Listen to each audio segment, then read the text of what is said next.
Hi friends, welcome to Harish academy.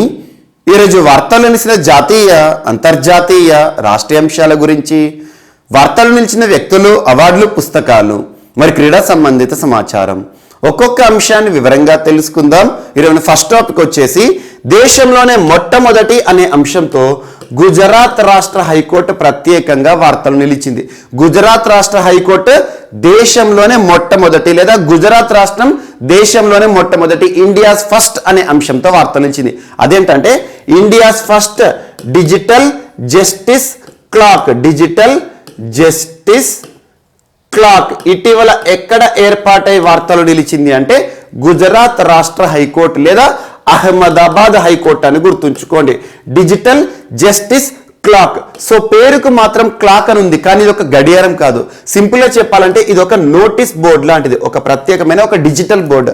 ఈ digital బోర్డులో ఏం చెప్తారు, ఏం చూపిస్తారంటే సో గుజరాత్ రాష్ట్ర హైకోర్టు పరిధిలో కేసులు ఏవైతే ఉంటాయో, ఎన్ని కేసులు నమోదు కావడం జరిగినాయి, ఎన్ని కేసులు పెండింగ్ లో ఉన్నాయి, ఎన్ని కేసులను డిజాల్వ్ చేయడం జరిగింది. సో అలా కేసులకు సంబంధించిన సంపూర్ణ సమాచారం ఏదైతే ఉంటుందో ప్రజలకు తెలియజేయాలి అనే ఉద్దేశంలో భాగంగా దేశంలోనే మొట్టమొదటిసారి ఒక హైకోర్టు, ఆ హైకోర్టు ఏంటి, గుజరాత్ రాష్ట్ర హైకోర్టు, అహ్మదాబాద్ హైకోర్టు దేశంలోనే మొట్టమొదటిసారి డిజిటల్ జస్టిస్ క్లాక్ ని ఏర్పాటు చేయడం జరిగింది. సో కేసులకి సంబంధించిన సంపూర్ణ సమాచారం, సో కేసులకి సంబంధించిన అప్డేట్స్ ఏవైతే ఉంటాయో వాటన్నిటిని కూడా ఇక్కడ టెలికాస్ట్ చేయడం జరుగుతుంది. అలా దేశంలోనే మొట్టమొదటి డిజిటల్ జస్టిస్ క్లాక్ అనగానే గుజరాత్ రాష్ట్ర హైకోర్టు అని గుర్తుంచుకొని సరిపోతుంది. ఇక్కడ ఇంకొక అంశం, సో భారతదేశంలో హైకోర్టుల విషయానికి వస్తే కొన్ని హైకోర్ట్స్ ఏవైతే ఉంటాయో రాజధానిలో కాకుండా వేరే ప్రాంతంలో ఉంటాయి. అంటే ఈ సెంటెన్స్ అర్థం చేసుకోండి. సర్వసాధారణంగా రాష్ట్ర హైకోర్టు అంటే ఒక రాష్ట్రానికి సంబంధించి హైయెస్ట్ కోర్టు, హయ్యర్ కోర్టు, అత్యున్నత న్యాయస్థానం. అలా రాష్ట్రంలోని అత్యున్నత న్యాయస్థానం ఎక్కడ ఉంటుంది, క్యాపిటల్ సిటీలో ఉంటుంది, రాజధాని పరిధిలో ఉంటుంది, రాజధానిలో ఉంటుంది. కానీ భారతదేశంలోని కొన్ని రాష్ట్రాల హైకోర్టులు మాత్రం రాజధానిలో కాకుండా వేరే ప్రాంతాల్లో ఉంటాయి. వాటి జ్యుడిషియల్ క్యాపిటల్ అంటాం. అలాంటి కేటగిరీ, అలాంటి జాబితాలోకి గుజరాత్ రాష్ట్ర హైకోర్టు కూడా వస్తుంది. అంటే ఇక్కడ ఏంటంటే గుజరాత్ రాష్ట్ర హైకోర్టు ఎక్కడ ఉండాలి, రాజధానిలో ఉండాలి. గుజరాత్ రాష్ట్ర రాజధాని ఏంటి, గాంధీనగర్. కానీ గాంధీనగర్లో గుజరాత్ రాష్ట్ర అత్యున్నత న్యాయస్థానం, గుజరాత్ రాష్ట్ర హైకోర్టు లేదు. మరెక్కడ ఉంది, అహ్మదాబాద్ లో ఉంది. ఈ పాయింట్ ని గుర్తుంచుకోండి. అలా భారతదేశంలో ఇలాంటి కేటగిరీ ఏదైతే ఉంటుందో రాష్ట్ర అత్యున్నత న్యాయస్థానం అనే రాష్ట్ర హైకోర్టు రాజధానిలో కాకుండా వేరే ప్రాంతంలో ఉండే రాష్ట్రాలు ఏవైతే ఉంటాయో వాటిపైన ప్రత్యేక శ్రద్ధ చూపండి.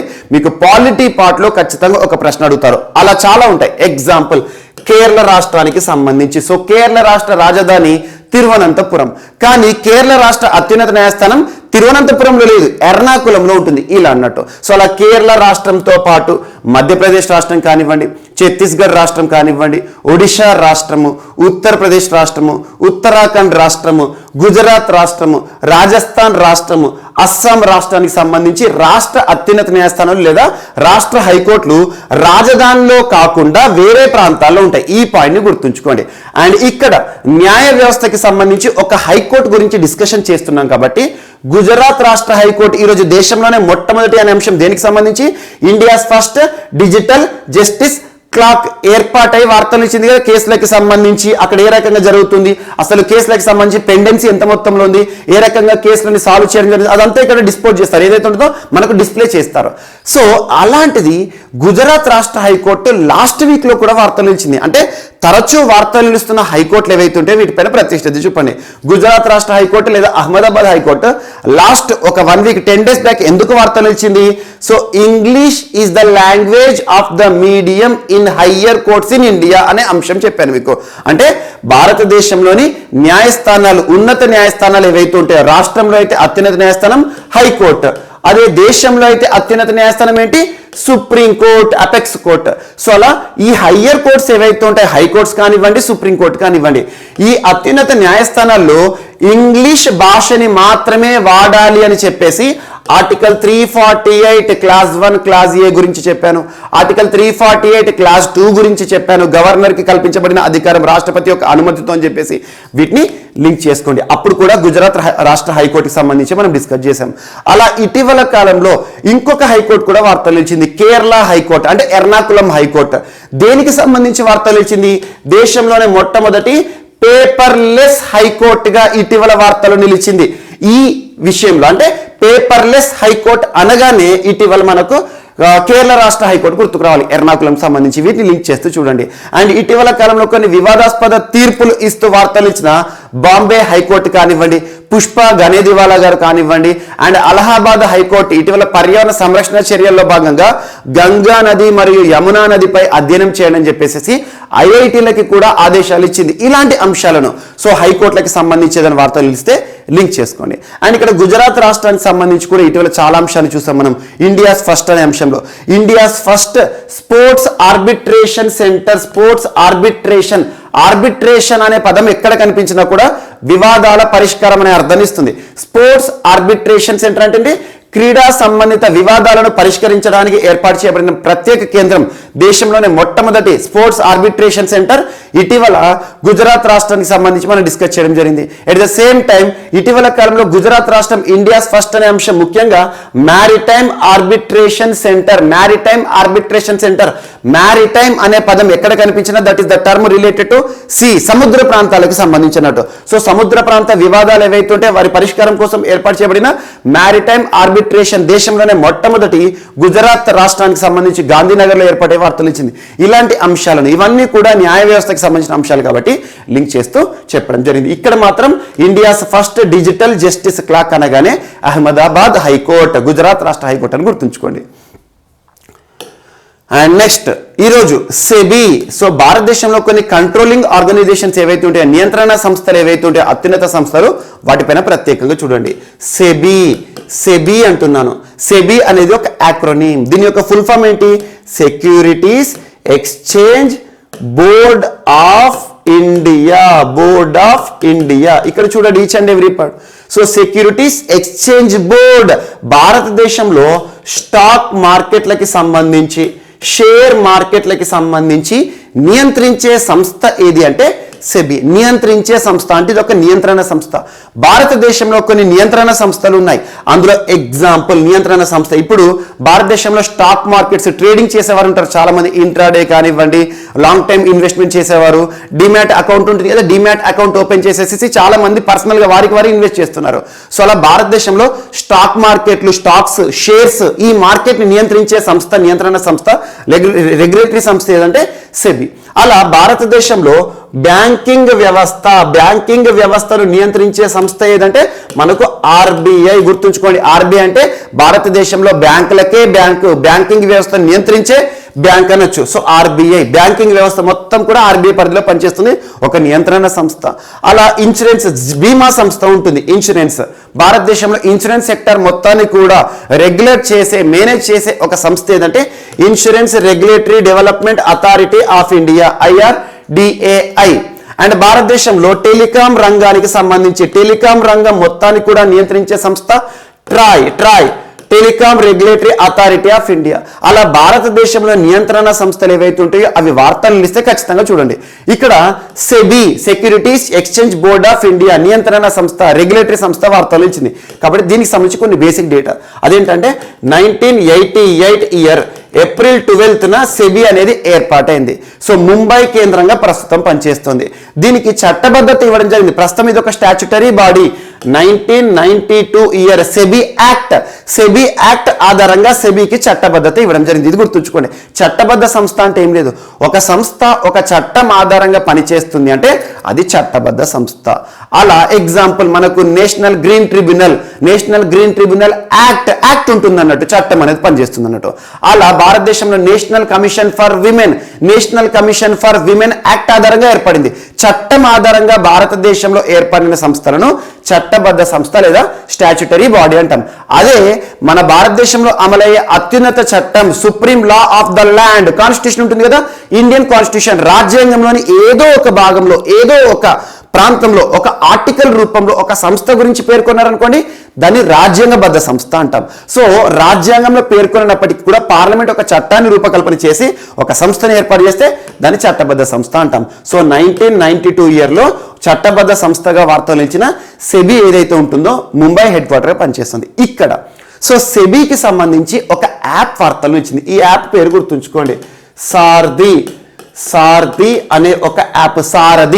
సారథి అనే ఒక యాప్, సారథి అనొచ్చు, సారథి లేదా సారథి. ఇక్కడ రూపీ సింబల్ పెట్టడం జరిగింది, అది ఆర్ అనుకోండి. సారథి అనే ఒక యాప్, SAARTHI, సారథి అనే యాప్ని ఇటీవల భారతదేశంలోని ఏ నియంత్రణ సంస్థ ప్రారంభించడం జరిగింది అంటే సెబీ నియంత్రణ సంస్థ. దేనికి సంబంధించి? సెబీ అంటే దేని రెగ్యులేట్ చేస్తుంది ఇండియాలో? Stock market, share market. అలాంటి షేర్ మార్కెట్కి సంబంధించి ఈ సారథి యాప్ని ఎందుకు నిన్నటి రోజున అందుబాటులోకి తీసుకొచ్చారు, ఎందుకు లాంచ్ చేశారంటే భారతదేశంలో ఇన్వెస్టర్స్ పెరుగుతున్నారు. ఇన్వెస్టర్స్ అంటే పర్సనల్ ఇన్వెస్టర్స్ కానివ్వండి, లేదా బ్రోకరేజ్ ద్వారా ఇన్వెస్ట్ చేసేవారు కానివ్వండి. అంటే ఏంటంటే ఎగ్జాంపుల్ నేను పర్సనల్గా ఉన్నాను, నా బ్యాంక్ అకౌంట్ ఏదైతే ఉంటుందో బ్యాంక్ అకౌంట్కి డీమ్యాట్ని అనుసంధానం పర్మిషన్ తీసుకున్నాను అనుకోండి, నేను నాకు నచ్చిన కంపెనీలో, లిస్టెడ్ కంపెనీస్లో షేర్ మార్కెట్లోకి దిగొచ్చు, ఇన్వెస్ట్ చేయొచ్చు. అలా ఇంట్రాడే చేయొచ్చు, లాంగ్ టర్మ్లో కూడా ఇన్వెస్ట్ చేయొచ్చు. సో చాలా మందికి అవేర్నెస్ ఉండట్లేదు. స్టాక్ మార్కెట్ అంటే ఏంటి, షేర్ మార్కెట్ అంటే ఏంటి, నిఫ్టీ అంటే ఏంటి, సెన్సెక్స్ అంటే ఏంటి, లేదంటే బుల్ మార్కెట్ అంటే ఏంటి, బేర్ మార్కెట్ అంటే ఏంటి, ఇవి తెలియకుండానే డైరెక్ట్గా బ్లైండ్గా షేర్ మార్కెట్లోకి ఎంటర్ అయ్యేసేసి వారి డబ్బును పోగొట్టుకునే వారు కూడా ఉన్నారు. ఇలాంటి అంశాలను దృష్టిలో ఉంచుకొని సెబీ ఏం చేస్తుందంటే షేర్ మార్కెట్ లేదా స్టాక్ మార్కెట్ పైన ప్రత్యేక అవగాహన కల్పించడానికి సారథి అనే ఒక యాప్ని నిన్నటి రోజున అందుబాటులోకి తీసుకురావడం జరిగింది. ఇది ఒకటి గుర్తుంచుకోండి. సారథి యాప్ అనగానే SEBI securities exchange board of India వారు తీసుకురావడం జరిగింది. దీని iOS వర్షన్, iOS అంటే ఏంటంటే Apple phone, and Android version మన మొబైల్ ఫోన్లో ఇన్స్టాల్ చేసేసుకొని స్టాక్ మార్కెట్ పైన ప్రత్యేకంగా అవగాహన పొందొచ్చు. డిబెంచర్స్ అంటే ఏంటి, డివిడెండ్స్ అంటే ఏంటి, షేర్స్ అంటే ఏంటి, స్టాక్స్ అంటే ఏంటి, బుల్ మార్కెట్ అంటే ఏంటి, బేర్ మార్కెట్ అంటే ఏంటి, సెన్సెక్స్ అంటే ఏంటి, నిఫ్టీ అంటే ఏంటి, లిస్టెడ్ కంపెనీస్ అంటే ఏంటి, ఇవన్నీ కూడా మనకు దీని ద్వారా తెలుస్తుంది అన్నట్టు. ఇది ఒకటి important. And next, so border security force BSF జవాన్లకి సంబంధించి, BSFకి సంబంధించి సరిహద్దు భద్రతా దళాలకు సంబంధించి ఒక ప్రత్యేక ఆపరేషన్ వార్తలు ఇచ్చింది. ఎవ్రీ ఇయర్ ఈ ఆపరేషన్ వార్తలు ఇస్తుంది. ఇదేంటంటే ఆపరేషన్ సర్ద్ హవా. ఆపరేషన్ సర్ద్ హవా గుర్తుంచుకోండి. ఆపరేషన్ సర్ద్ హవా, సర్ద్ వింటర్ సీజన్ కి సంబంధించి. వింటర్ ఎవ్రీ ఇయర్ వింటర్లో మనం చూస్తూ ఉంటాం. సో ఇటీవల వార్తలు ఇచ్చిన ఆపరేషన్ సర్ద్ హవా స్పెషల్ ఆపరేషన్ ఏ కేంద్ర బలగాలకి సంబంధించింది అంటే BSF, బార్డర్ సెక్యూరిటీ ఫోర్స్. ఎందుకు ఈ పదం చెప్తున్నానంటే ఇటీవల నేషనల్ సెక్యూరిటీ గార్డ్కి సంబంధించి, NSG కమాండోస్కి సంబంధించి గ్యాండు ఎక్సర్సైజ్ మనకు వార్తలు ఇచ్చింది. గ్యాండు ఎక్సర్సైజ్ గురించి మనం డిస్కస్ చేయడం జరిగింది. అండ్ ఇటీవల ఇండియన్ నేవీలో భాగంగా ఇండియన్ కోస్ట్ గార్డ్కి సంబంధించి ఆపరేషన్ ఒలివియా గురించి మనం డిస్కస్ చేయడం జరిగింది. ఇటీవల కాలంలో ఇలాంటి ఆపరేషన్స్ ఏవైతే ఉంటాయో మన పోలీస్ బలగాలు, రక్షణ బలగాలకు సంబంధించి వార్తలు ఇచ్చినప్పుడు అది ఏ వింగ్కి సంబంధించో గుర్తుంచుకోండి. ఇక్కడ ఆపరేషన్ సర్ద్ హవా అనగానే BSF గుర్తుకు రావాలి. ఇక్కడ ఏంటంటే ముఖ్యంగా పాకిస్తాన్ సరిహద్దు ప్రాంతం ఏదైతే ఉంటుందో, పాకిస్తాన్ సరిహద్దు ప్రాంతంలో కమింగ్ జనవరి 23 నుండి జనవరి 28 గుర్తుంచుకోండి. ఈ మధ్య కాలంలో వచ్చేది మనకు 26th జనవరి. 26th జనవరి అంటే ప్రత్యేకత ఏంటి, మనకు దేశవ్యాప్తంగా పండగ వాతావరణం, రిపబ్లిక్ డే. సో గణతంత్ర దినోత్సవం ఏదైతే ఉంటుందో గణతంత్ర దినోత్సవాన్ని దృష్టిలో ఉంచుకొని భారత ప్రభుత్వం 23వ తేదీ నుండే గణతంత్ర దినోత్సవ వేడుకలను ప్రారంభించబోతోంది. 23వ తేదీ ప్రత్యేకత మీకు ఇటీవల తరచు చెప్తున్నాను. యాక్చువల్గా 23వ తేదీ పరాక్రమ దివాస్, నేతాజీ సుభాష్ చంద్రబోస్ గారికి సంబంధించి జన్మదినోత్సవాన్ని దృష్టిలో ఉంచుకొని ఒకరోజు ముందుగానే రిపబ్లిక్ డే సెలబ్రేషన్స్ ప్రారంభిస్తుంది. ఒకరోజు ముందుగానే ఎందుకనంటే అంతకుముందు 24th అనౌన్స్ చేశారు, 24th to 26th republic day celebrations అని. కానీ ఒకరోజు ముందుగా రావడం జరిగింది. సో ఈ డేట్స్ ఏవైతే ఉంటాయో ప్రస్తుతం చూడండి చాలా థ్రెట్స్ వస్తున్నాయి. ఇటీవల PM సెక్యూరిటీ బ్రీచ్ అనే అంశాన్ని మనం చూసాం. అంటే ప్రధానమంత్రి గారికి సంబంధించిన రక్షణ వ్యవస్థ ఏదైతే ఉంటుందో, భద్రతా వ్యవస్థ పంజాబ్ రాష్ట్రంలో ప్రశ్నార్థకంగా వార్తనిచ్చింది. దానికి సంబంధించి కమిటీస్, సుప్రీంకోర్టు అధ్యయనం చేయడం ఇవన్నీ చూస్తున్నాం. ఇలాంటి పరిస్థితుల్లో దేశ భద్రతను దృష్టిలో ఉంచుకొని సరిహద్దు నుండి ఎవరు కూడా దేశంలోకి ఎంటర్ కాకూడదు. అందులో కూడా పాకిస్తాన్ సరిహద్దు ప్రాంతంలో BSF జవాన్లు ప్రత్యేకంగా సర్విలెన్స్ చేస్తున్నారు ఈ తేదీల మధ్య. అదేంటంటే ఆపరేషన్ సర్ద్ హవా. ఇది వింటర్ సీజన్ సంబంధించి. ఇంకొకటి BSF జవాన్లు సమ్మర్ సీజన్లో ఆపరేషన్ గరం హవా కూడా తీసుకుంటారు. ఇదంటే జస్ట్ గుర్తుంచుకోండి. ఇక్కడ మాత్రం ఆపరేషన్ సర్ద్ హవా ఈరోజు వార్తలు ఇచ్చింది. ఎందుకంటే ఎవ్రీ ఇయర్ కూడా ఈ టైంలో ఆపరేషన్ సర్ద్ హవా చేస్తారంటే ఏంటంటే ప్రత్యేకంగా సరిహద్దు వద్ద ప్రత్యేక నిఘా ఏర్పాటు చేయడం అన్నట్టు. ఎందుకంటే చీమను కూడా లోపలికి రాకుండా వాళ్ళు ఆపేస్తారు అన్నట్టు. ఇలాంటిది మనకు గుర్తుంచుకోండి ఆపరేషన్ సర్ద్ హవా. అండ్ నెక్స్ట్ సో రక్షణ వ్యవస్థకి సంబంధించి బ్రాహ్మోస్ మిసైల్ ప్రయోగం మరొకసారి వార్తలు నిలిచింది. బ్రాహ్మోస్ మోస్కోవా అండ్ బ్రహ్మపుత్ర నది. సో బ్రాహ్మోస్ అనగానే రెండు దేశాలు గుర్తుకు రావాలి, ఒకటి India plus Russia. India Russia ఇటీవల తరచు వార్తలు నిలుస్తాయి. ఇందిరా ఎక్సర్సైజెస్ కానివ్వండి, and last 2 days back PASSEX exercise, passing exercise అని చెప్పేసి. సో ఇక్కడ ఇండియా రష్యా సంయుక్తంగా తయారు చేసిన ఒక క్షిపణి వ్యవస్థ ఏది అనగానే బ్రాహ్మోస్. ఈ రెండు దేశాల్లోని ప్రముఖ నదుల పేర్లను ఒక మిసైల్ కి నామకరణం చేయడం జరిగింది. బ్రాహ్మోస్ అనేది సూపర్ సోనిక్ మిసైల్. సోనిక్ అనే పదం వచ్చిందంటే ధ్వని వేగంతో కంపేర్ చేస్తామన్నట్టు, supersonic missile. So BrahMos supersonic missile ఏదైతే ఉంటుందో ఇటీవల తరచూ విజయవంతంగా ప్రయోగించబడి వార్తలు నిలుస్తుంది. Last 1 month back aerial version of BrahMos missile ని టెస్ట్ చేయడం జరిగింది మన భారతదేశంలో DRDO వారు. So aerial version of BrahMos missile అంటే విమానం నుండి కూడా బ్రాహ్మోస్ మిసైల్ ని ప్రయోగించడం అన్నట్టు, అంటే గాల్లో ప్రయోగించడం. అండ్ లాస్ట్ 1 week బ్యాక్ మీకు చెప్పాను, సో ఒక షిప్ ఐఎన్ఎస్ విశాఖపట్నం నుండి కూడా బ్రాహ్మోస్ మిసైల్ ని విజయవంతంగా పరీక్షించడం జరిగింది. అంటే డిఫరెంట్ వెర్షన్స్ లో బ్రాహ్మోస్ మిసైల్ ని ప్రయోగించడం ఇటీవల కాలంలో చూస్తున్నాం. ఐఎన్ఎస్ విశాఖపట్నం, మీ పేరు గుర్తుంచుకోండి, అంటే ఇది naval version of BrahMos missile. So నిన్నటి రోజున మరొకసారి బ్రాహ్మోస్ క్షిపణి ప్రయోగాన్ని మరొకసారి విజయవంతంగా ఎవరు ప్రయోగించారు? DRDO వారు ప్రయోగించారు. ఎక్కడ అంటే DRDO చేసే మిసైల్ ప్రయోగం నగరంలో ఒకటే ప్లేస్ గుర్తుకు రావాలి, ఒడిషా రాష్ట్రంలోని బాలాసూర్లోని అబ్దుల్ కలాం వీలర్ ఐలాండ్ లో విజయవంతంగా పరిశోధించేసేసి బ్రాహ్మోస్ ప్రయోగం వార్తలు నిలిచింది. ఇది ఒకటి ఇంపార్టెంట్. అండ్ ఇటీవల బ్రాహ్మోస్ కి సంబంధించి చాలా అంశాలు మనం డిస్కస్ చేస్తున్నాం. బ్రాహ్మోస్ రెగ్యులర్ గా న్యూస్ లో ఉంటుంది. సో బ్రాహ్మోస్ కి సంబంధించి మ్యానుఫ్యాక్చరింగ్ యూనిట్ ని ఇటీవల లక్నోలో ఏర్పాటు చేయడం జరిగింది. ఆ ఏర్పాటైన లక్నో కేంద్రాన్ని రాజ్నాథ్ సింగ్ గారు ప్రారంభించారు. ఎట్ ద సేమ్ టైం ఇటీవల బ్రాహ్మోస్ కి సంబంధించి ఇండియా ఫిలిప్పీన్స్ ఒప్పందం వార్తలు నిలిచింది. దీనికి సంబంధించి గుర్తుంచుకోండి, వీటన్నిటిని బ్రాహ్మోస్ మిసైల్ ప్రయోగం సంబంధించి లింక్ చేస్తూ చూడండి. అండ్ నెక్స్ట్ ఈరోజు మరొక అంశం. సో నాబార్డ్ ఒక జాతీయ బ్యాంకు. నాబార్డ్ గుర్తుంచుకోండి. So each and every word meaning చూడండి, ఆటోమేటిక్గా దీని యొక్క ఉద్దేశం ఏంటి, పర్పస్ ఏంటో తెలుస్తుంది. National bank for agriculture and rural development. National bank అంటే జాతీయ బ్యాంక్. For what? అగ్రికల్చర్ వ్యవసాయ రంగంని అభివృద్ధి చేయడానికి, రూరల్ డెవలప్మెంట్ గ్రామీణ అభివృద్ధి కోసం ఉద్దేశించబడిన బ్యాంకు నాబార్డ్. అనగానే ఒక ఇయర్ గుర్తుకు రావాలి, 1982 ఇయర్లో ఏర్పాటైంది. శివరామన్ కమిటీ సిఫార్సు మేరకు ఏర్పాటైన బ్యాంక్ ఏదంటే శివరామన్ కమిటీ సిఫార్సు మేరకు ఏర్పాటైన బ్యాంక్ నాబార్డ్కి ఇంకొక పేరు రీఫైనాన్సింగ్ బ్యాంక్. రీఫైనాన్స్ బ్యాంక్ అని భారతదేశంలో దేని పిలుస్తారంటే నాబార్డ్. ఎందుకు? నాబార్డ్ దగ్గర సొంతగా నిధులు ఉండవు. ఇప్పుడు అగ్రికల్చర్ సంబంధించి, రూరల్ డెవలప్మెంట్కి సంబంధించి నాబార్డ్ చాలా రుణాలను ఇస్తుంది, వేల కోట్ల రూపాయలు రుణంగా ఇస్తుంది. కానీ నాబార్డ్ దగ్గర సొంతంగా రుణం ఉండదు, అంటే వీరి దగ్గర డబ్బులు ఉండవు ఆర్థికంగా. సో నాబార్డ్ ఏం చేస్తుందంటే భారతదేశంలోనే బ్యాంకులకే బ్యాంక్ అయినా RBI నుండి నిధులను సమకూర్చుకొని సో మనకు అగ్రికల్చర్ సెక్టార్కి, రూరల్ సెక్టార్కి డెవలప్ చేయడానికి నిధులను ఇస్తుంది. అందుకే రీఫైనాన్సింగ్, తిరిగి ఇస్తుంది అన్నట్టు, ఫైనాన్స్ తీసుకొని రీఫైనాన్స్ చేస్తుంది అన్నట్టు. సో నాబార్డ్. సో ప్రస్తుతం నాబార్డ్ హెడ్గా చింతల గోవిందరాజులు గారు ఉన్నారు. సో నాబార్డ్ ఆధ్వర్యంలో RIDF ప్రోగ్రామ్ని భారత ప్రభుత్వం 1995-1996 ఇయర్లో ఏర్పాటు చేసింది. ఆర్థిక సంవత్సరంలో RIDF అంటే ఏంటంటే rural infrastructure development fund. Each and every word చూడండి, రూరల్ గ్రామీణ, ఇన్ఫ్రాస్ట్రక్చర్ మౌలిక సౌకర్యాలు, డెవలప్మెంట్ అభివృద్ధి కోసం ఉద్దేశించబడిన నిధి. రూరల్ ఇన్ఫ్రాస్ట్రక్చర్ డెవలప్మెంట్ ఫండ్ అనగానే నాబార్డ్ గుర్తుకు రావాలి. ఇందులో భాగంగా RIDFలో భాగంగా భారతదేశంలోని నాబార్డ్ జాతీయ బ్యాంకు నిన్నటి రోజున ఒడిషా రాష్ట్ర ప్రభుత్వానికి 951 కోట్ల రూపాయల రుణాన్ని మంజూరు చేసింది. గుర్తుంచుకోండి, RIDF కింద ఒడిషా రాష్ట్రానికి 951 కోట్ల రూపాయలు అని చెప్పేసి అన్ని వార్తాపత్రికలు కవర్ అయింది. ఉద్దేశం ఏంటి? సో ఇక్కడ ఈ 951 కోట్ల రూపాయలు ఒడిషా రాష్ట్ర ప్రభుత్వం గ్రామీణాభివృద్ధి కోసం ఖర్చు చేయాలంటే, గ్రామీణ ప్రాంతాల్లో చిన్న రోడ్లు వేయడం కానివ్వండి, గ్రామీణ ప్రాంతాల్లో అవస్థాపన సౌకర్యాలను ఏర్పాటు చేయడం కానివ్వండి, వీటి కోసం ఖర్చు చేస్తుంది.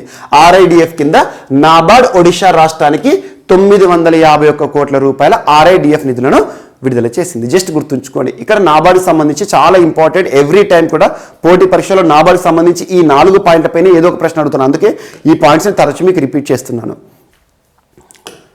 అండ్ నెక్స్ట్ ఈరోజు వార్తల నుంచి ఒక ఒప్పందం.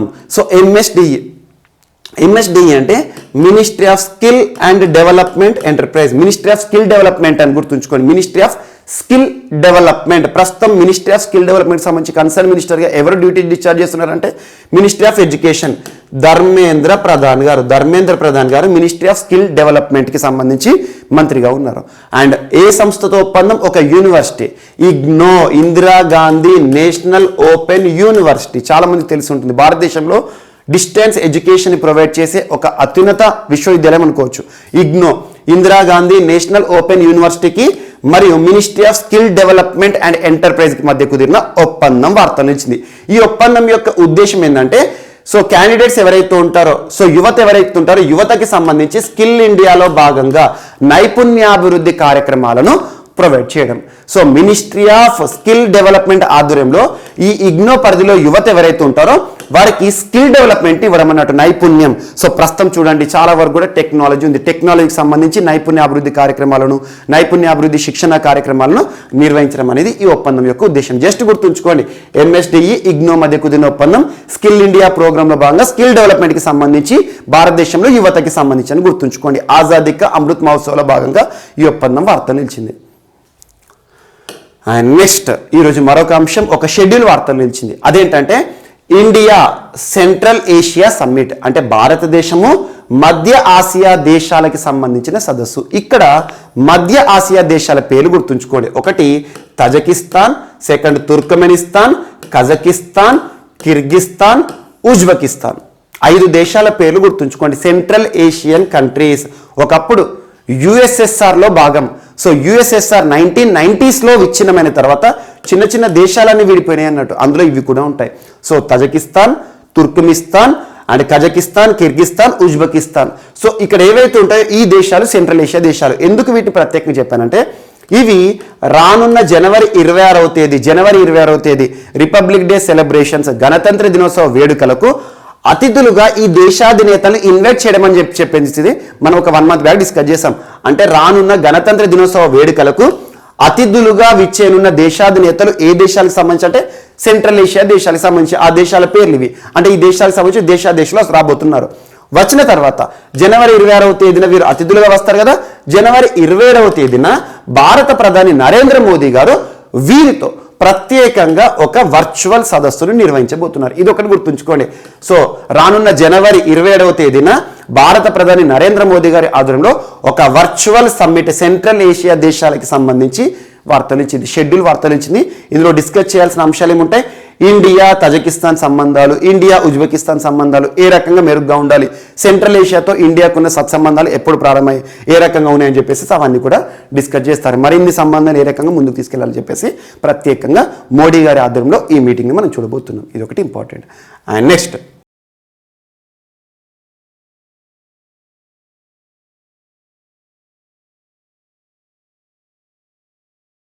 సో ఈరోజు మన నెక్స్ట్ టాపిక్ వచ్చేసి ఇండియా శ్రీలంక సంబంధాలకి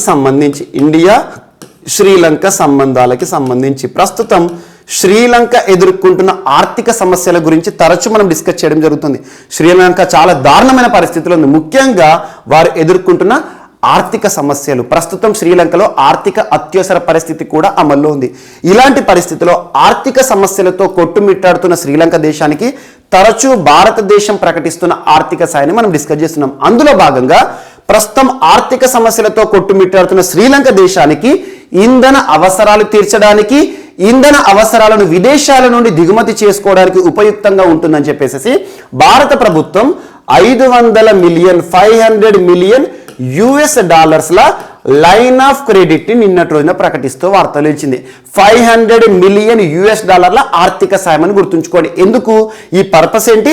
ప్రస్తుతం శ్రీలంకకి సంబంధించి ఇంధన అవసరాలు తీర్చుకోవడానికి ఇంధనం, సో ఎనర్జీ ఏదైతే ఉంటుందో, ఎనర్జీ డిపెండెన్సీ ఏదైతే ఉంటుందో ఇండియా పైన ఆధారపడబోతోంది శ్రీలంక. సో వారికి కావాల్సిన ఇంధన అవసరాలు తీర్చుకోవడానికి దీన్ని ఖర్చు చేస్తారు. అట్ ద సేమ్ టైం ఇంధన అవసరాలను విదేశాల నుండి దిగుమతి చేసుకోవడానికి ఇది వారికి ఉపయుక్తంగా ఉంటుంది, ఎంతో కొంత సాయంగా ఉంటుందని చెప్పేసి శ్రీలంక అభ్యర్థన మేరకు ఈ లైన్ ఆఫ్ క్రెడిట్ ని విడుదల చేసినట్టుగా మినిస్ట్రీ ఆఫ్ ఎక్స్టర్నల్ అఫైర్స్ లేదా మినిస్ట్రీ ఆఫ్ ఫారెన్ అఫైర్స్ విదేశీ వ్యవహారాల మంత్రిత్వ శాఖ అధికారికంగా స్టేట్మెంట్ ఇచ్చింది. సో ప్రస్తుతం మినిస్ట్రీ ఆఫ్ ఎక్స్టర్నల్ అఫైర్స్ కి సంబంధించి కన్సర్న్ మినిస్టర్ ఎవరు డ్యూటీస్ డిశ్చార్జ్ చేస్తున్నారు? సుబ్రహ్మణ్యం జయశంకర్ గారు. సో ఇలాంటి అంశాలు ఏవైతుంటే వీటిని జస్ట్ గుర్తుంచుకోండి, ఎంత మొత్తంలో ఆర్థిక సాయం, వీటిపైన ప్రశ్నలు అడగరు. కాకపోతే ప్రస్తుతం శ్రీలంక ఎదుర్కొన్న పరిస్థితిని దృష్టిలో ఉంచుకొని భారతదేశం గడిచిన నెలలో $1500 మిలియన్ ఆర్థిక సాయాన్ని ప్రకటిస్తూ వార్తలు ఇచ్చింది. ఆ టాపిక్ డిస్కస్ చేశాం. And just last 2 days back $900 million ఆర్థిక సాయాన్ని భారతదేశం శ్రీలంకకు ప్రత్యేకంగా వారి అవసరాలు తీర్చుకోవడానికి సో శ్రీలంక అభ్యర్థన మేరకు రిలీజ్ చేయడం జరిగింది. అండ్ ఈ రోజు లైన్ ఆఫ్ క్రెడిట్ రూపంలో, లైన్ ఆఫ్ క్రెడిట్ అంటే మనకు గుర్తుకు రావాల్సిన బ్యాంక్ ఏంటి? EXIM bank, export and import bank నుండి $500 మిలియన్ ఆర్థిక సాయం కింద ప్రకటించారు. ఇక్కడ మాత్రం ఎక్స్క్లూజివ్గా ఈ ఆర్థిక సాయం ఇంధన అవసరాల కోసం ఉపయోగపడే విధంగా రిలీజ్ చేయడం జరిగింది. అండ్ శ్రీలంక ప్రస్తుతం ఎదుర్కొంటున్న దారుణమైన పరిస్థితి ఏంటి? ఇన్ఫ్లేషన్. గుర్తుంచుకోండి, ఎకానమీలో ఇన్ఫ్లేషన్ అనే టర్మ్ చాలా ఇంపార్టెంట్ కాన్సెప్ట్, అద్భుతం, చాలా ఇంపార్టెంట్, గుర్తుంచుకోండి. ఇన్ఫ్లేషన్ అంటే తెలుగులో ఏమంటామంటే ద్రవ్యోల్బణం అంటాం. ద్రవ్యోల్బణం అంటే అర్థం ఏంటంటే too much money chasing two few goods. Too much money chasing two few goods. సింపుల్గా అర్థమైపోతుంది, సింపుల్ డెఫినేషన్ ఇది. Too much money chasing two few goods అంటే ఎగ్జాంపుల్ చెప్తాను. మనకు భారతదేశంలో టమాటాలు అరౌండ్ 10 రూపీస్ 20 రూపీస్ ఉంటాయి అనుకోండి కిలోకి. సో అనుకోని కొన్ని పరిస్థితుల్లో టమాటాల ధర $100, $150 కూడా వస్తాయి, మనం చూస్తాం. ఆనియన్స్ రేటు కూడా అలాంటిది. సో ఒక వస్తువుకి సంబంధించి అనూహ్యంగా ధరలు గనక పెరిగాయి అనుకోండి, దాన్ని ఇన్ఫ్లేషన్ అంటాం. ప్రస్తుతం శ్రీలంకలో $500 కిలో టమాటాలు, దాదాపు $600 ఆనియన్స్, మనం తీసుకునే నిత్యావసరాలు ఇంత పెద్ద ధరలు పలుకుతున్నాయి అనుకోండి. ఇక్కడ మనీకి వాల్యూ రావడం కాదు, ఇక్కడ ఫేస్ వాల్యూ మాత్రం పెరుగుతుంది, కానీ మనీ వాల్యూ డిక్రీజ్ అవుతుంది, వస్తువుకు విలువ పెరుగుతుంది. Too much money chasing two few goods, అతి తక్కువ వస్తువుల కోసం ఎక్కువ ధర పలకడం అనేది ఇక్కడ సిద్ధాంతం అన్నట్టు. సో అలాంటి పరిస్థితులు శ్రీలంకను దారుణంగా సమస్యల కూపంలోకి నెట్టాయి. ఇలాంటి పరిస్థితుల్లో శ్రీలంక ప్రభుత్వం ఏం చేసిందంటే శ్రీలంక దేశంలో ఆర్థిక అత్యవసర పరిస్థితిని కూడా అమల్లోకి తీసుకొచ్చింది. ఈ టాపిక్ని మనం లాస్ట్ 2 months నుండి డిస్కస్ చేస్తున్నాం. అందులో భాగంగా భారతదేశం తరచూ ఆర్థిక సాయం కింద ప్రత్యేకమైన నిధులను ప్రకటించడం జరుగుతుంది. అండ్ ఒకవైపు శ్రీలంక చైనా సంబంధాలు కూడా ఇటీవల తరచూ వార్తలు నిలుస్తున్నాయి. సో శ్రీలంక దేశంలో చైనా నిర్మిస్తున్న అతిపెద్ద హాస్పిటల్, ఒక ఆసుపత్రి శ్రీలంక దేశంలోనే అతిపెద్దది. ఎక్కడంటే పొలన్నరువాలో ఒక హాస్పిటల్ నిర్మాణం కోసం చైనా ఆర్థిక సాయం శ్రీలంక అనే అంశానికి లింక్ చేసుకోండి. అట్ ద సేమ్ టైం ఇటీవల శ్రీలంక తరచూ వార్తలు నిలుస్తుంది, ముఖ్యంగా గోవధ నిషేధం మరియు కఠిన చర్యలు అనే అంశాన్ని మనం డిస్కస్ చేయడం జరిగింది. వీటన్నిటిని శ్రీలంకకి సంబంధించి లింక్ చేస్తూ చూడండి. అండ్ నెక్స్ట్ వచ్చేసి ఇక్కడ ఇండియా శ్రీలంక సంబంధాల తర్వాత ఇంకొక దేశం, అదేంటంటే ఇండియా మారిషస్ సంబంధాలకు సంబంధించి టు ద పాయింట్ ఒక అంశం ఈరోజు వార్తలు ఇచ్చింది. ఇండియా మారిషస్, ఇండియన్ ఓషన్లో ఉండే ఒక చిన్న దేశం మారిషస్. మారిషస్తో ఇండియాకి సంబంధించి ఒక సంబంధం, దేనికి సంబంధించి అంటే advanced light helicopters MK3. So advanced light helicopters MK3 ప్రత్యేక హెలికాప్టర్ల విషయంలో ఈ రోజు ఒక ఒప్పందం కుదిరింది. అదేంటంటే Hindustan aeronautical laboratory, Hindustan aeronautics లిమిటెడ్కి మరియు మారిషస్ గవర్నమెంట్కి మధ్య కుదిరిన ఒప్పందం ప్రత్యేకమైన హెలికాప్టర్లకు సంబంధించి భారతదేశం నుండి ఈ హెలికాప్టర్స్ని మారిషస్కి ఎగుమతి కోసం ఉద్దేశించబడిన ఒప్పందం. టు ద పాయింట్ గుర్తుంచుకోండి, సరిపోతుంది. And at the same time ఇలా ఇండియన్ ఓషన్లో ఉండే చిన్న చిన్న దేశాలతో భారత ప్రభుత్వం ప్రత్యేకమైన సంబంధాలు కొనసాగిస్తుంది. ఇక్కడ సాగర్ ప్రోగ్రామ్ని కూడా లింక్ చేసుకోండి. Securities and growth for all in the region, security and growth for all in the region. In which region? Indian Ocean రీజన్కి సంబంధించి, ఇదొకటి ఇంపార్టెంట్. అండ్ ఇక్కడ ఇంకొక దేశంతో కూడా ఈరోజు ఒక ఒప్పందం భారతదేశంతో వార్త నిలిచింది. అదేంటంటే ఇండియా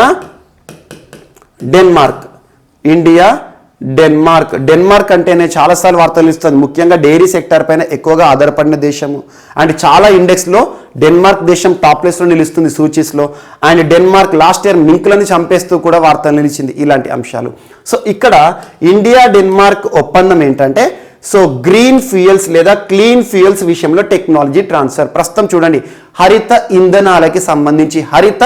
ఇంధనాలకి సంబంధించి ఒక ఒప్పందం ఇటీవల ఇండియా డెన్మార్క్ మధ్య కుదిరి వార్తలు ఇచ్చింది.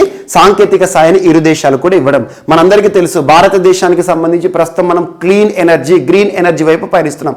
అందులో భాగంగా ఈ ఒప్పందం అనేది మరింత ప్రోత్సాహాన్ని ఇస్తుందని చెప్పేసి రెండు దేశాలు కూడా ప్రకటించాయి. జస్ట్ ఒక పాయింట్లో గుర్తుంచుకోండి, కానీ ఇక్కడ ఇండియా శ్రీలంక మాత్రం important. And next, Boris Johnson గారు, బ్రిటన్ ప్రధాని, ప్రస్తుతం తరచూ వివాదాస్పదమై వార్తలు నిలుస్తున్నారు. లాస్ట్ ఒక 1 వీక్ 10 డేస్ నుండి తను వివాదాస్పదం అవుతూ వార్తలు ఇచ్చారు. అదేంటంటే ఇక్కడ బోరిస్ జాన్సన్ గారి వివాదం. లాస్ట్ వీక్ మనం ఏం చెప్పుకున్నాం? సో బ్రిటన్ రాజుకి సంబంధించి అంత్యక్రియల సమయంలో తను COVID-19 రూల్స్ని ఉల్లంఘన చేస్తూ మందు పార్టీలో పాల్గొనడం జరిగింది. తన యొక్క ప్రైమ్ మినిస్టర్ కార్యాలయంలో ప్రత్యేకంగా విందు కార్యక్రమాన్ని నిర్వహించారు. అది వివాదాస్పదమైంది. అలా ప్రధాని పదవికే గండం ఏర్పడింది. తన స్థానంలో భారత సంతతి వ్యక్తి రిషి సునాక్ గారు వచ్చే అవకాశాలు ఉన్నాయని చెప్పేసి డిస్కస్ చేశాం. ఈ రోజు దానికి కొనసాగింపుగా అనుకోండి. అదేంటంటే బోరిస్ జాన్సన్ గారు నిన్నటి రోజున ఒక స్టేట్మెంట్ ఇచ్చారు, ఒక ప్రకటన. ఆ ప్రకటన యొక్క ఉద్దేశం ఏంటంటే ఇక మీదట సో బ్రిటన్లో రూల్స్ని చాలా ఈజీ చేయబోతున్నాం, సులభతరం చేయబోతున్నాం. దేనికి సంబంధించి? COVID-19కి సంబంధించి. ఈ COVID-19కి సంబంధించి వ్యాక్సిన్ మ్యాండేటరీ అనే నిబంధన కానివ్వండి, సో ఆన్లైన్ ఎడ్యుకేషన్ అనే నిబంధన కానివ్వండి, వర్క్ ఫ్రమ్ హోమ్ అనే నిబంధన కానివ్వండి, ఇవన్నీ కూడా అతి త్వరలో తొలగించబోతున్నాం. ఎందుకంటే ఇక కోవిడ్ అనేది మనం చూస్తూనే ఉంటాం. కోవిడ్ కారణంగా మనం ప్రత్యేకంగా నిబంధనలు లేదా ప్రత్యేకమైన ఆంక్షలు విధించడం అనేది కరెక్ట్ కాదు. డెవలప్మెంట్ కుండిపోతుంది అండ్ ఎకనామిక్ గ్రోత్ అనేది చూడలేకపోతున్నామని చెప్పేసి ప్రత్యేకంగా బ్రిటన్ ప్రధాని బోరిస్ జాన్సన్ గారు మాస్క్ మ్యాండేటరీ అనే రూల్ని కూడా తొలగిస్తున్నట్టుగా ఒక ప్రకటన చేస్తారు. అండ్ ఏమని చెప్పారంటే ప్రస్తుతం COVID-19 కూడా ఒక ఫ్లూగా కన్సిడర్ చేస్తే మనకి ఎలాంటి సమస్యలు ఉండవు. ఫ్లూ అంటే ఏంటి?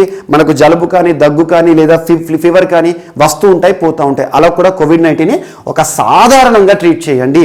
ఈ మాస్క్ మ్యాండేటరీ రూల్స్ కఠినతరం, లాక్డౌన్ ఇంపోజ్ చేయడం, ఇవన్నీ కూడా చేసేస్తే దేశం అనేది చాలా వరకు కూడా ఆర్థిక నష్టాలు చూస్తుంది అని చెప్పేసి సో కరోనా కఠిన నిబంధనలను సులభతరం చేసే ఒక ప్రకటన చేస్తూ బోరిస్ జాన్సన్ గారు వార్తలు ఇచ్చారు. ఇలాంటి ఒక అంశంతో ఇటీవల సౌత్ ఆఫ్రికా కూడా వార్తలు ఇచ్చింది. సౌత్ ఆఫ్రికా మనం లాస్ట్ 2 డేస్ బ్యాక్ చెప్పాము.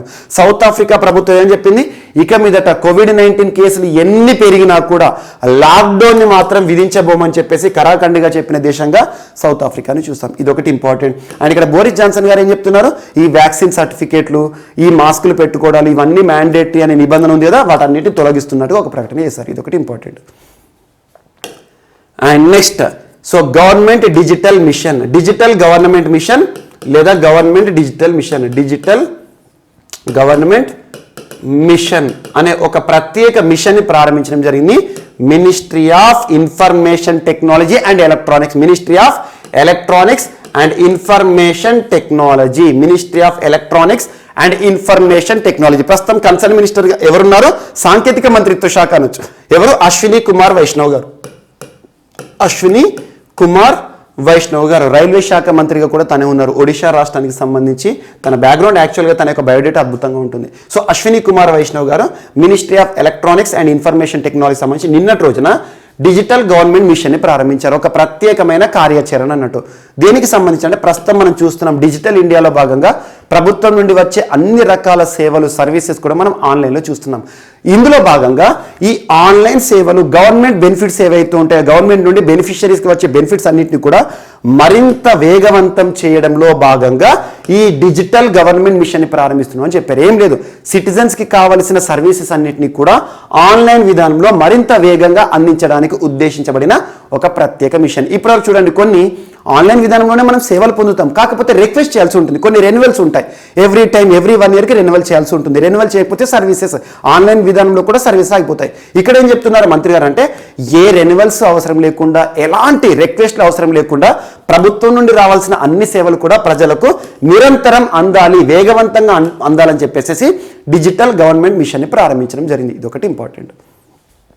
అంటే ఇక్కడ ఏంటంటే వాస్తవానికి ఆర్టిఫిషియల్ ఇంటెలిజెన్స్, ఎందుకంటే నిరంతరం రెన్యువల్ అవి ఇవన్నీ కూడా ఎలా పరిశీలిస్తారంటే artificial intelligence. So artificial intelligence based digital government mission. And next ఒక ఛాలెంజ్ వార్తలు నిలిచింది, స్ట్రీట్స్ ఫర్ పీపుల్. ఇటీవల కూడా నర్చరింగ్ నైబర్హుడ్ ఛాలెంజ్ అని చెప్పాను, సేమ్ అది nurturing neighbourhood challenge, streets for people challenge, cycles for change challenge. ఇవన్నీ కూడా ministry of housing and urban affairs పరిధిలోకి వస్తాయి. అంటే స్ట్రీట్స్ ఫర్ పీపుల్ అంటే ఏంటి? ఎగ్జాంపుల్ ఒక ఛాలెంజ్, భారతదేశంలోని సిటీస్ ఏవైతే ఉంటాయో, ప్రముఖ నగరాలు ఏవైతే ఉంటాయో, ఆ ప్రముఖ నగరాల్లో ఉండే వీధులు, స్ట్రీట్స్ ఏవైతే ఉంటాయో ఆ స్ట్రీట్స్ని పౌరులకు అధునాతనంగా తీర్చిదిద్దడం అన్నట్టు. అంటే పెడెస్ట్రియన్స్ నడవడానికి ప్రత్యేకమైన ఒక ఫుట్పాత్ కానివ్వండి, అంటే పెడెస్ట్రియన్స్ బాటసారి నడిచేవారు అన్నట్టు. అండ్ సైకిల్స్ ఫర్ చేంజ్ ఛాలెంజ్లో భాగంగా ప్రతి సిటీలో కూడా సైకిల్స్ వెళ్ళడానికి అధునాతనమైన రోడ్డు మార్గాలు కానివ్వండి, ఆహ్లాదభరితమైన స్ట్రీట్స్ కానివ్వండి, అలా తీర్చిదిద్దడంలో నగరాల మధ్య ఒక పోటీ వాతావరణాన్ని ఏర్పాటు చేయడానికి స్ట్రీట్స్ ఫర్ పీపుల్ ఛాలెంజ్ని ఏ మినిస్ట్రీ వారు ప్రారంభించడం జరిగిందంటే ministry of housing and urban affairs. Same ఇవే సౌకర్యాలు, కాకపోతే పిల్లలకి మరియు మహిళలకు సంబంధించి ప్రత్యేక సౌకర్యాలేమో నర్చరింగ్ నైబర్హుడ్ ఛాలెంజ్. ఇటీవల మన తెలంగాణ రాష్ట్రంలోని వరంగల్ సిటీ అండ్ ఆంధ్రప్రదేశ్ రాష్ట్రంలో కాకినాడ సిటీ చోటు సంపాదించుకుని చెప్పాను కదా. సో అలా స్ట్రీట్స్ ఫర్ పీపుల్ ఛాలెంజ్కి సంబంధించి సిటీలో డిజైన్ కాంపిటీషన్ సంబంధించి విజేతలను ఇటీవల ministry of housing and urban affairs వారు ప్రకటించడం జరిగింది. ప్రస్తుతం కన్సర్న్ మినిస్టర్ ఎవరు? హర్దీప్ సింగ్ పూరి గారు ప్రకటించడం జరిగింది. జస్ట్ గుర్తుంచుకోండి, స్మార్ట్ సిటీ ప్రోగ్రామ్స్ సంబంధించి. అండ్ నెక్స్ట్ ఇక్కడ ఆజాదీ కా అమృత్ మహోత్సవ్ సంబంధించి ఒక ప్రత్యేక కార్యక్రమం వార్తలు ఇచ్చింది. ఆజాదీ కే అమృత్ మహోత్సవ్ అంటే అర్థం ఏంటి? సో ఫ్రీడమ్ కి సంబంధించి ఒక ఫెస్టివల్ ఆఫ్ ఫ్రీడమ్, మన స్వాతంత్ర దినోత్సవం ఏదైతే ఉందో దానికి సంబంధించిన ఫెస్టివల్ అన్నట్టు. సో ఆజాదీ కే అమృత్ మహోత్సవ్ సే స్వర్ణిమ భారత్ కే ఓర్ అంటే మనం భారతదేశం యొక్క స్వాతంత్రోద్యమం ఏదైతే ఉంటుందో దీనికి సంబంధించి 75 ఇయర్స్ సెలబ్రేషన్ సింపుల్గా గుర్తుంచుకోండి. ఇందులో భాగంగా మనకి బ్రహ్మకుమారిస్ ఎవరైతే ఉంటారో, బ్రహ్మకుమారిస్ మీరు చూస్తూ ఉంటారు, మహిళలకు సంబంధించిన ఒక గ్రూప్ 1937లో ఏర్పాటైన మౌంట్ అబూ కేంద్రంగా ఏర్పాటైన బ్రహ్మకుమారిస్ మహిళలకు సంబంధించి. సో బ్రహ్మకుమారిస్ ఆధ్వర్యంలో ఈ రానున్న సంవత్సరం మొత్తం కూడా కమింగ్ నెక్స్ట్ 1 ఇయర్ మొత్తం కూడా ఆజాదీ కే అమృత్ మహోత్సవ్ ప్రోగ్రామ్స్ని ఈ పేరుతో అమల్లోకి తీసుకొచ్చారు. నిన్న రోజున భారత ప్రధాని నరేంద్ర మోదీ గారు కూడా ఈ ప్రోగ్రాంలో పార్టిసిపేట్ చేసేసి ప్రారంభించడం జరిగింది. అంటే ఏం చేస్తారు, నెక్స్ట్ 1 ఇయర్లో భారతదేశంలో ఆజాదీ కే అమృత్ మహోత్సవ్ పేరిట దాదాపు 1000 కొద్ది కార్యక్రమాలను బ్రహ్మకుమారిస్ ఆధ్వర్యంలో ప్రజల్లో స్వాతంత్రోద్యమానికి సంబంధించి అవగాహన కల్పించే ఒక ప్రత్యేక కార్యక్రమాన్ని గుర్తుంచుకోండి సరిపోతుంది. సో ఆజాదీ కే అమృత్ మహోత్సవ్ సే స్వర్ణిం భారత్ కే ఓర్ అంటే ఇక్కడ బ్రహ్మకుమారిస్ ఆధ్వర్యంలో ఆజాదీ కా అమృత్ మహోత్సవ్ వేడుకలు ఎవరు ప్రారంభించారో? నరేంద్ర మోదీ గారు ప్రారంభించారు. నిన్నటి రోజున తను ప్రత్యేకంగా ఈ ప్రోగ్రాంలో కూడా ఇన్వాల్వ్ అయ్యారు. ఇదొకటి important. And next national commission for Safai Karmacharis. ఇక్కడ గుర్తుంచుకోండి, నేషనల్ కమిషన్ అంటే జాతీయ కమిషన్, జాతీయ సంస్థ అంటే దేశవ్యాప్తంగా ఉండే సంస్థని మనం నేషనల్ కమిషన్ అంటాం. ఎవరి కోసము? సఫాయి కర్మచారీస్. సఫాయి కర్మచారీస్ అంటే ఎవరు? మనకు పరిశుభ్రత కోసం పనిచేసే పారిశుద్ధ్య కార్మికులు కానివ్వండి, మనకు డంపింగ్ యార్డ్స్ని క్లీన్ చేసేవారు కానివ్వండి, లేదంటే మ్యాన్ హోల్స్ కానివ్వండి, మనకు అండర్ గ్రౌండ్ డ్రైనేజీ వ్యవస్థను క్లీన్ చేసేవారు కానివ్వండి, వీరందరూ కూడా ఇటీవల కాలంలో మనం తరచూ సఫాయి కర్మచారీస్ సంబంధించి డిస్కస్ చేస్తున్నాం. సో ఇక్కడ సఫాయి కర్మచారీస్కి సంబంధించి వారిని పరిరక్షించడానికి వారి కోసం పనిచేసిన ఒక జాతీయ సంస్థ ఏదైతే ఉంటుందో దీని యొక్క ట్యాగ్లైన్ గుర్తుంచుకోండి, cleanliness is next to godliness. So cleanliness is next to godliness. Godly అంటే దేవుడికి సంబంధించి అన్నట్టు, క్లీన్లీనెస్ పరిశుభ్ర వాతావరణం. అందులోనూ చూడండి కోవిడ్-19 విపత్కర పరిస్థితుల కాలంలో క్లీన్లీనెస్ యాక్టివిటీస్ అనేవి మనం తరచూ చూస్తున్నాం. మనం కూడా సెల్ఫ్ శానిటైజేషన్, సెల్ఫ్ క్లీనింగ్ మెజర్స్ని ఫాలో అవుతున్నాం. అలాంటిది ఒక జాతీయ కమిషన్ సఫాయి కర్మచారీస్ కోసం పనిచేస్తుంది ఏదైతే ఉంటుందో, పారిశుద్ధ్య కార్మికుల కోసం పనిచేస్తుంది ఏదైతే ఉంటుందో, ఈ కమిషను 1993 యాక్ట్ ఆధారంగా ఏర్పడింది. 1993 act, national commission for Safai Karmacharis act 1993 ఆధారంగా ఏర్పడిన 1994లో ఏర్పాటైన ఒక జాతీయ సంస్థ. అంటే ఈ సంస్థను ఏమని పిలవచ్చు మనం? రాజ్యాంగబద్ధ సంస్థ అనకూడదు, ఏమనాలి? చట్టబద్ధ సంస్థ. ఒక చట్టం ఆధారంగా ఏర్పాటైంది 1994లో. సో అలా దీని యొక్క టెన్యూర్ ఎంత అంటే 3 ఇయర్స్. అలా ఎవ్రీ టైం కూడా రెన్యువల్ చేస్తూ ఉంటారు. సో 2004 వరకు అలా రెన్యువల్ చేస్తూ వచ్చారు. ఆ తర్వాత దీని యొక్క నాన్ స్టాచ్యుటరీ విభాగం కింద దీన్ని తీసుకురావడం జరిగింది. ఏ మంత్రిత్వ శాఖ పరిధిలో పనిచేస్తుందంటే ministry of social justice and empowerment. So ministry of social justice and empowerment అంటే కేంద్ర సామాజిక న్యాయ సాధికారత మంత్రిత్వ శాఖ. ప్రస్తుతం వీరేంద్ర కుమార్ గారు కన్సర్న్ మినిస్టర్గా డ్యూటీ డిశ్చార్జ్ చేస్తున్నారు. ఇటీవల ఈ మినిస్ట్రీ తరచు వార్తలు ఇస్తుంది వృద్ధులకి సంబంధించి, దివ్యాంగులకు సంబంధించి, మరియు ఎట్ ద సేమ్ టైం ఇటీవల కాలంలో వీరికి ట్రాన్స్జెండర్లకు సంబంధించి వార్తలు నిలుస్తుంది. సో ఇలాంటి ఈ సంస్థ ఈ మినిస్ట్రీ ఆధ్వర్యంలో పనిచేసే ఒక సంస్థ అని గుర్తుంచుకోండి. దీనికి సంబంధించి ఇటీవల ఈ కమిషన్ ఏదైతే ఉంటుందో దీని యొక్క రెన్యువల్ మరొక 3 years దీని యొక్క టెన్యూర్ని ఎక్స్టెండ్ చేస్తున్నట్టుగా కేంద్ర క్యాబినెట్ తెలిపిన ఆమోదం వార్త నిలిచింది. జస్ట్ ఆ ఆమోదము, టెన్యూర్ ఎక్స్టెన్షన్ అవసరం లేదు. భారతదేశంలో నేషనల్ కమిషన్ ఫర్ సఫాయి కర్మచారీస్ ఏ చట్టం ఆధారంగా ఏ సంవత్సరంలో ఏర్పాటైంది? ఇది ఒక్కటే పాయింట్ పైన ప్రశ్న అడుగుతారు. ఇదొకటి ఇంపార్టెంట్. అండ్ నెక్స్ట్, సో ఈరోజు మన నెక్స్ట్ టాపిక్ వచ్చేసి రాష్ట్రీయ అంశాలు. సో రాష్ట్రీయ అంశాల్లో భాగంగా తెలంగాణ రాష్ట్రం దేశంలోనే మొట్టమొదటి అనే అంశంతో వార్తలు ఇచ్చింది.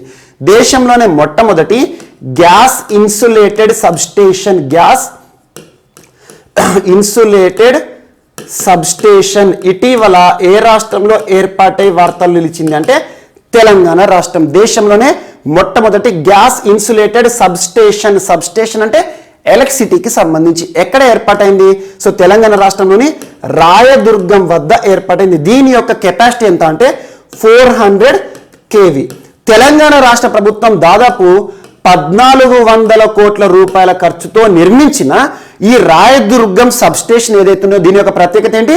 దేశంలోనే మొట్టమొదటి గ్యాస్ ఇన్సులేటెడ్ సబ్స్టేషన్. దీనిని అతి త్వరలో రాష్ట్ర ముఖ్యమంత్రి కేసీఆర్ గారి చేతుల మీదుగా ప్రారంభించడం జరుగుతుంది అని చెప్పేసి నిన్నటి రోజున తెలంగాణ రాష్ట్ర విద్యుత్ శాఖ మంత్రి జగదీశ్వర్ రెడ్డి గారు చేసిన అనౌన్స్మెంట్ వార్తలు ఇచ్చింది. ఇక్కడ ఈ టాపిక్ సంబంధించి ఒకే ఒక పాయింట్ గుర్తుంచుకోండి. అదేంటంటే దేశంలోనే మొట్టమొదటి గ్యాస్ ఇన్సులేటెడ్ సబ్స్టేషన్. యాక్చువల్గా గ్యాస్ ఇన్సులేటెడ్ సబ్స్టేషన్ ఏర్పాటు చేయడానికి 60 నుండి 70 ఎకరాల స్థలం కావాల్సి ఉంటుంది. కానీ ఇక్కడ ప్రత్యేకమైన టెక్నాలజీని ఉపయోగించి కేవలం 5 ఎకరాల విస్తీర్ణంలో మాత్రమే ఒక ఇన్సులేటెడ్ సబ్స్టేషన్ని, గ్యాస్ ఇన్సులేటెడ్ సబ్స్టేషన్ని ప్రత్యేక పిల్లర్ల ఆధారంగా రాష్ట్ర ప్రభుత్వం నిర్మించడం జరిగింది. దీని యొక్క కెపాసిటీ గుర్తుంచుకోండి. ఎక్కడ ఉంది అంటే రాయదుర్గం. సో రాయదుర్గం అంటే నియర్ టు హైదరాబాద్ గుర్తుంచుకోండి. హైదరాబాద్ సిటీకి సంబంధించి నిరంతర విద్యుత్ని అందించడంలో ఇది రానున్న రోజుల్లో చాలా కీలక పాత్ర పోషిస్తుందని చెప్పేసి విద్యుత్ శాఖ మంత్రి జగదీశ్వర్ రెడ్డి గారు చెప్పడం జరిగింది. అతి త్వరలో తెలంగాణ రాష్ట్ర ముఖ్యమంత్రి కేసీఆర్ గారి చేతుల మీదుగా దీని యొక్క ఓపెనింగ్ సెరమనీ జరుగుతుందంట. అండ్ నెక్స్ట్, ఈరోజు వార్తలు నిలిచిన వ్యక్తుల విషయానికి వస్తే రూమెన్ రాడేవ్ గారు వార్తలు నిలిచారు. రూమెన్ రాడేవ్ గారు ఒక దేశానికి మరొకసారి అధ్యక్షుడిగా ఎన్నికై వార్తలు ఇచ్చారు. ఒక దేశానికి మరొకసారి అంటే ఆ దేశ చరిత్రలో రెండోసారి అన్నట్టు. ఆ దేశం పేరు ఏంటంటే బల్గేరియా. సో బల్గేరియా అంటే యూరోప్ ఖండంలో ఉంటుంది. యూరోపియన్ యూనియన్ సభ్య దేశమైన బల్గేరియా. బల్గేరియా యొక్క క్యాపిటల్ ఏంటంటే సోఫియాకి కూడా చాలా హిస్టరీ ఉంటుంది యాక్చువల్గా.